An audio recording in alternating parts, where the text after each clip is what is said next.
Hey Aries, welcome to Wild Pearl Tarot. Today we're going to be doing your November 2024 forecast with Tarot and Oracle. We're going to be asking what's coming towards you, what can you anticipate this month. We're going to start with Oracle, and we only take the cards that fly out for you. That's kind of how we do it here. It's like a conversation and we don't force anything. The cards have to choose you. If you've never been on my channel before, thank you for giving it a second to see if it's a fit. Of course, never give all your power away to tarot. Only take what resonates. It's just a guide. It's a collaboration with your spirit, with your intuition. This is going to be a daily affirmation card. So the day that you see this video, it's going to apply. For any of my Aries that have been with me for a while, thank you so much. I appreciate you being here. I love answering your comments. And it's kind of my thing to pray for you guys. So it's part of my spiritual practice. It lifts me up, it lifts you up. And prayer is mysterious and beautiful and awesome, and I encourage everybody to do it. So if you'd like for me to pray for you, say hi in the comments section, even leaving an emoji, that works too. It's something I can focus my energy on, and so can everybody else. All right, you guys, we're starting with the daily affirmation of every day I bring radical self-love to my mind, body, and spirit. Next, for the angel's abundance, we have gratitude list. Counting your blessings and feeling gratitude for what you already have helps you be centered in your heart, and instead of fixated on worries in your mind, what and who are you grateful for right now? Keep focusing upon gratitude and you'll discover the amazing generosity of the universe. Very Four of Swords energy there. Finally, from the Divine Feather deck, we have the message of the Starling. Now is the time to get out into the world and connect in authentic ways. And it does have kind of a rawness and an authenticity to the reading so far. It's kind of like a coming back down to earth. What a shuffle, right? Every day I bring radical self-love to mind, body, and spirit. And between that and the gratitude, I always look for themes in the Oracle cards. And sometimes it's really obvious by the end. And it's ironic how it can circle back. But so far, it really feels it's all about like authenticity, connectedness, gratitude. Let's see where you're going.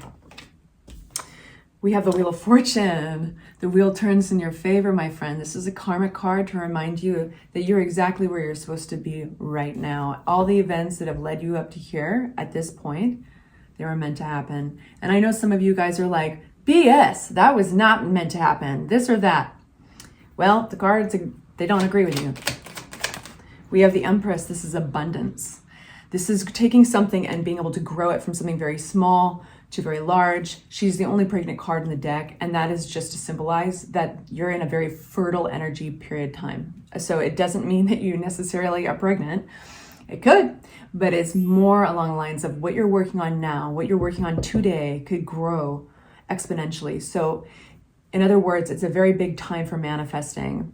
And a thing that is connected to manifesting, often disregarded, is gratitude and language. Language, you are literally, it's a gift, it's magic, it's pure magic. You are putting out a vibration into the universe. And so being aware of your words and the power that they hold, that's going to basically match up that same vibration everywhere else, right? Like attracts like. 10 of Cups. Your reading is awesome so far. We've got love and support, gratitude. We're going to unpack these in a bit. The Moon, this is what's hidden. You've got major arcana all over your reading. These are the big messengers of the deck. There's 22 and 78 cards total. And Moon talks about what has not been revealed, what lies in the darkness. This is our subconscious mind. These are sometimes literal things that are hidden from view, but oftentimes connected to fears. It's very much a part of being human. So we've got 2 of Cups, partnership. This is soulmate energy. If you guys aren't in a romantic place, how this would be interpreted would be partnership still. So companionship or a mutual bond with somebody. Let's unpack these. Wheel of Fortune, what's this all about? This is luck always changes. You're in a certain part of the cycle, a turning point in the cycle. And this turning point is specifically around a sense of lack. So if this was your bank account we're talking about, you'd feel broke. If this is around people and relationships, all of your scenarios are different. The energy is the same. So if you're around, if you're feeling like you've been misunderstood, or you feel lonely, isolated, ostracized.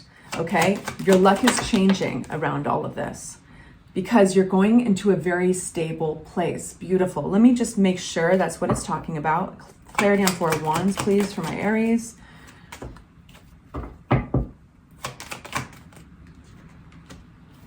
There's a decision I think you make. I think that there's something you reject.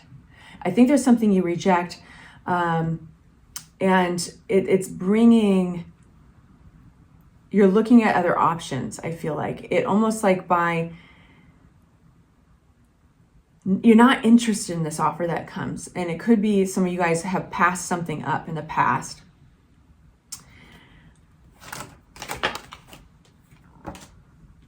But it leads to this really victorious place. So it's like, basically, I think that it opens up your world to new options, because I think there's something you choose not to do, actually. It could be you chose not to move in with that person. You chose not to get that house. You chose not to take that job.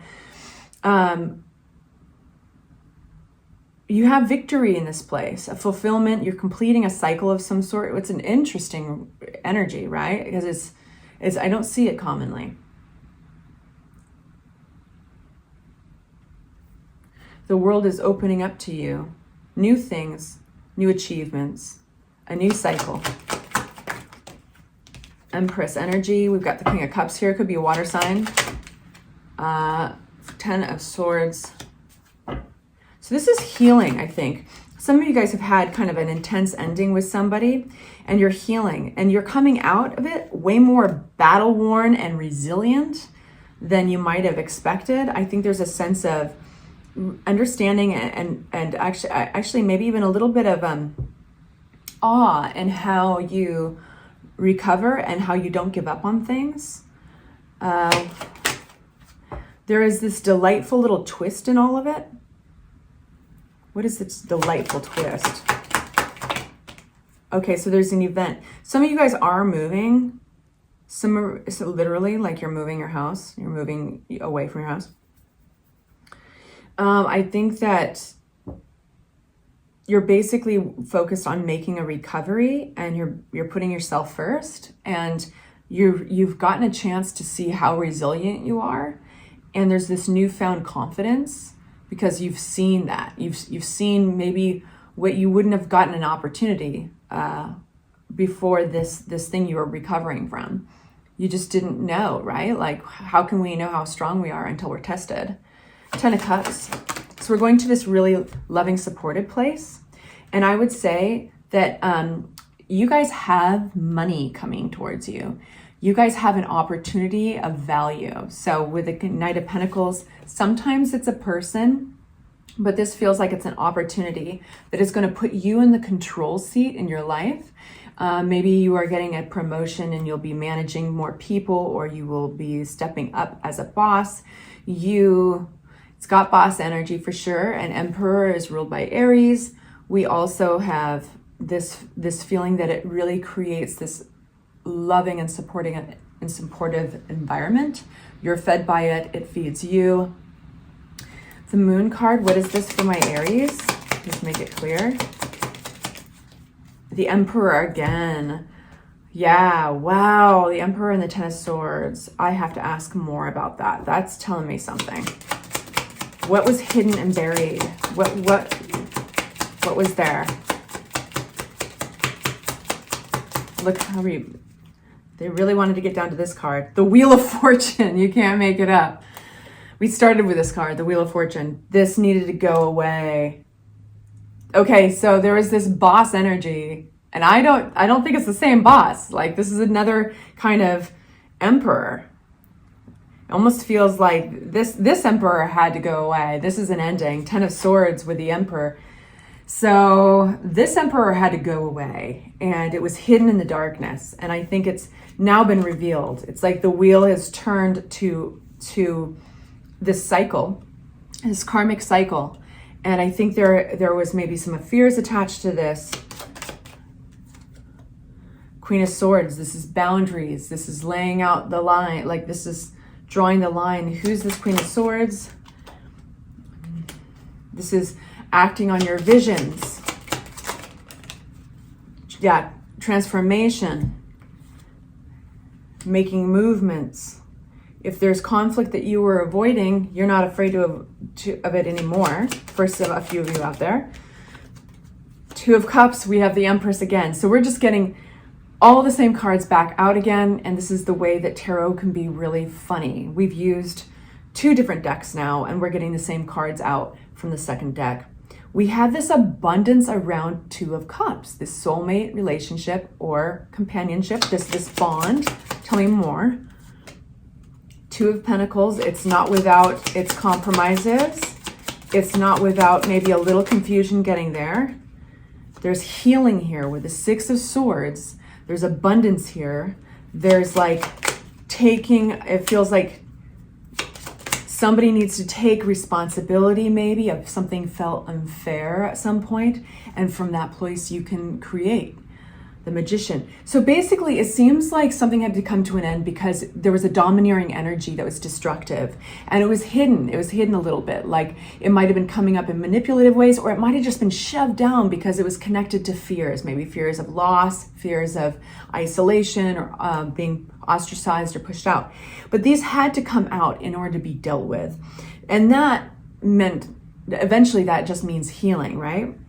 So there is an event here, and this event, it's important to let you know that you don't have really control that this event happened. It would have happened regardless of what you had tried to do. And Tower cards, the Tower moments in life happen to actually redirect us in the right way. But because sometimes we don't often expect it, because we feel a lack of control in these moments, it's usually uncomfortable. In this case though, the Page of Cups introduces this beautiful, odd little twist with this event. Some of you guys, let me give you a few scenarios. Some of you, it does feel like a rekindling for some of you guys, rekindling a friendship, a relationship, but maybe in a different context. It does for you guys feel, for some of you,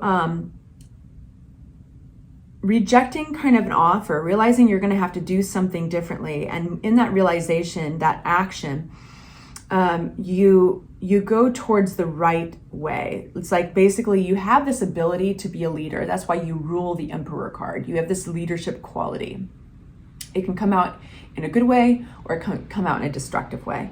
Now, I can't tell you whether this thing that had to come to an end, this Emperor right here that had the Ten of Swords, is you or somebody else. That's going to be different between, like, all of you guys are going through different scenarios. But there was a huge transformation that had to happen with them. And it was kind of being like pushed off. You know, it felt like maybe there was the wool, it was being pulled over your eyes, or it was in denial. But eventually it came out maybe in a sense of conflict. And then from there, it's all this healing and positive energy. And I love it for you. I hope that was helpful. I will have your bonus readings out to you soon. Please take good care. Please subscribe and consider liking this video. Bye-bye.